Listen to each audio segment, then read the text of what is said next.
Há um espaço minúsculo, quase imperceptível, entre o que acontece e a sua reação. Um espaço que, à primeira vista, parece insignificante, mas que os filósofos estoicos identificaram como o berço de toda a nossa liberdade.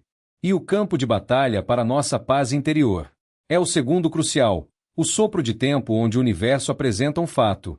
E você decide como interpretá-lo e, mais importante, como respondê-lo. Pense naqueles momentos comuns do dia a dia. Uma buzina estridente no trânsito, sem motivo aparente. Uma mensagem de trabalho que parece atravessada, carregada de um tom que você não consegue decifrar. Um comentário casual de um amigo ou familiar que, por alguma razão, atinge um nervo sensível. A impressão chega sozinha. Ela surge, imposta, sem pedir licença. Não está sob seu controle que a buzina soe, que a mensagem chegue com aquela pontuação, ou que a frase seja dita de tal forma. Isso é o que acontece. Mas entre essa chegada da impressão e a sua explosão de raiva, o aperto no estômago, o impulso de responder de forma agressiva ou defensiva, existe um intervalo. Nesse intervalo, mora sua chance de escolha. Os estoicos nos ensinam que não são as coisas que nos perturbam, mas os nossos julgamentos sobre as coisas. A buzina não é irritante em si, mas a interpretação que você faz dela, como um ataque pessoal ou uma afronta à sua paciência. A mensagem não é ofensiva por si só, mas a sua leitura de que há uma intenção negativa por trás dela. Este intervalo é onde o julgamento acontece. E, por isso, é o único ponto em todo o processo onde você pode intervir. É o pivô da sua autonomia.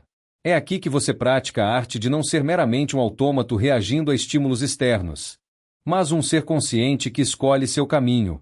E a boa notícia é que esse intervalo é treinável. Pense em quão rápido sua mente opera. Como observou o escritor Malcolm Gladwell, estamos constantemente tomando decisões. Em uma fração de segundo, impulsionados por anos de experiência, conhecimento e, infelizmente, também por preconceitos, estereótipos e suposições. Nosso primeiro pensamento, essa impressão inicial, pode ser uma fonte de força, quando nos guia por um caminho seguro, mas pode ser uma grande fraqueza quando nos arrasta para reações precipitadas e danosas. É a habilidade de parar por um instante, como ele sugere, de considerar nossos próprios pensamentos, que nos oferece uma saída. Os filósofos estoicos, e Epicteto em particular, nos incentivavam a submeter nossas impressões à prova. Isso significa não aceitar cegamente a primeira coisa que sua mente lhe apresenta. Aquela sensação de que foi desrespeitado. Aquela urgência de comprar algo que você não precisa. Aquela onda de ansiedade sobre um futuro incerto. Tudo isso são impressões. E, como qualquer evidência, elas precisam ser examinadas. O exercício concreto que surge dessa sabedoria é poderoso em sua simplicidade. Ao sentir a reação subindo, seja raiva, medo, um impulso consumista, a vontade de reagir agressivamente num grupo de WhatsApp, nomeie a impressão antes de agir. Por exemplo, em vez de simplesmente sentir a raiva e explodir, diga a si mesmo: isto é uma impressão de que fui desrespeitado. Ou, em vez de ceder imediatamente a um desejo de compra, reconheça: isto é uma impressão de que adquirir este item me trará felicidade instantânea. No caso da ansiedade, isto é uma impressão de que algo terrível vai acontecer. O simples ato de nomear já cria o intervalo. Ele transforma o que era uma emoção avassaladora e subjetiva em um objeto de observação. É como acender uma luz e ver que aquela sombra assustadora no canto do quarto era apenas um casaco pendurado. Você se distancia da emoção, do impulso, e assume uma posição de observador. Não é mais eu estou com raiva, mas há uma impressão de raiva. Essa distinção sutil é monumental, pois permite que você separe sua identidade da impressão que o assola. Depois de nomear, vem a segunda parte do exercício: decidir se essa impressão merece seu assentimento. Merece que você concorde com ela? Merece que você a aceite como uma verdade inquestionável e haja de acordo com ela? Isto é uma impressão de que fui desrespeitado. É realmente um desrespeito ou é uma falha de comunicação? Qual a intenção real por trás da ação? Isto é uma impressão de que adquirir este item me trará felicidade instantânea. Será? Ou é apenas um alívio temporário para um vazio mais profundo? Isto é uma impressão de que algo terrível vai acontecer. Qual a probabilidade real? O que posso controlar nesse cenário? Marco Aurélio nos lembra da importância de refletir sobre o efeito de cada ato, de olhar adiante para as consequências, e de ficar atento aos significados por trás das palavras. A pausa é exatamente onde essa reflexão acontece. É onde você pesa as consequências de ceder à impressão versus as consequências de exercer seu discernimento. Vamos pensar em exemplos modernos.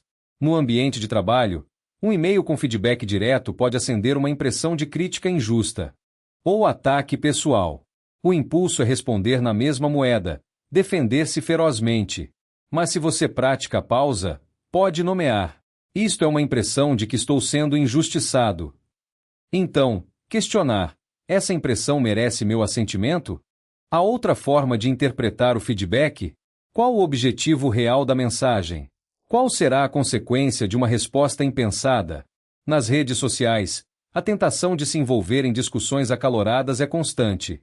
Um comentário discordante, uma opinião que ofende sua sensibilidade, pode gerar a impressão de que você precisa corrigir o outro, que sua verdade precisa ser imposta.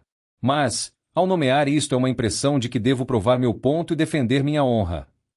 Você se permite questionar: essa impressão merece meu assentimento? Qual o verdadeiro valor de entrar nessa disputa? A minha paz não é mais valiosa do que ter a última palavra? Sêneca, em suas reflexões, nos instigava a buscar em nossa memória e considerar em que momento estivemos à disposição de nós mesmos. Com a mente imperturbada, sem que nossa vida fosse roubada por tristeza inútil, alegria tola, desejo ganancioso ou as seduções da sociedade. A ausência da pausa, o assentimento automático às impressões, é precisamente o que rouba nosso tempo e nossa paz. É quando nos tornamos marionetes das circunstâncias e das emoções que, sem exame, nos governam. Sem a pausa, estamos morrendo um pouco antes do tempo, como Sêneca alertava, pois perdemos a posse de nós mesmos. Essa prática da pausa não é sobre suprimir emoções, mas sobre entendê-las e gerenciá-las. Não é sobre negar a raiva, o medo ou o desejo, mas sobre evitar que eles controlem suas ações de forma impulsiva e irracional. É uma ferramenta que serve para qualquer tipo de impulso, não apenas a raiva. Serve para o medo que paralisa diante de uma nova oportunidade, para o impulso de gastar excessivamente, para a procrastinação que surge da impressão de que uma tarefa é muito difícil. Quando Marco Aurélio nos aconselha a controlar-se rapidamente quando empurrados pelas circunstâncias em confusão, e a não ficar fora do ritmo mais tempo que o necessário, ele está falando sobre agilidade em aplicar essa pausa. É sobre a capacidade de retornar rapidamente à sua compostura, à sua racionalidade, à sua batida interna.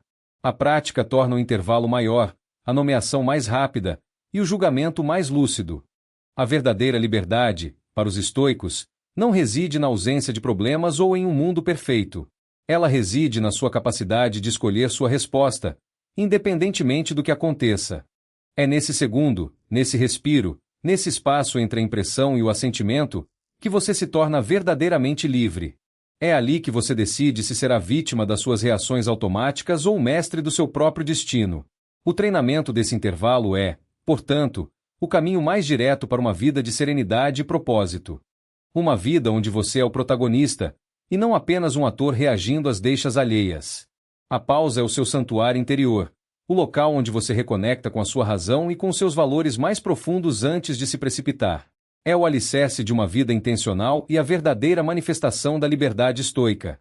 Em essência, a pausa é o segundo em que você recupera o poder sobre si mesmo, transformando reações automáticas em escolhas conscientes.